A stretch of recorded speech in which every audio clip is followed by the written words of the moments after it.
दादी की वरासत तकसीम करनी है, लेकिन हमारे वालिद साहब का पहले इंतकाल हो चुका है, यानी दादी साहब की ज़िंदगी में, साहिबा की ज़िंदगी में, तो अब हमारे वालिद साहब को उसका हिस्सा मिलेगा कि नहीं मिलेगा?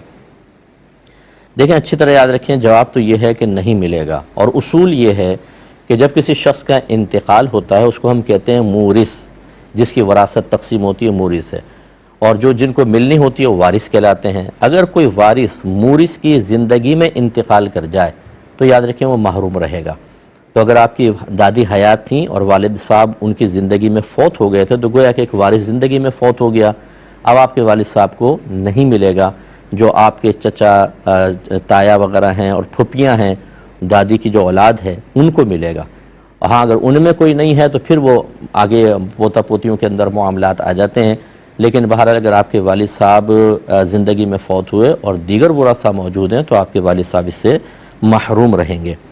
एक ये भाई ने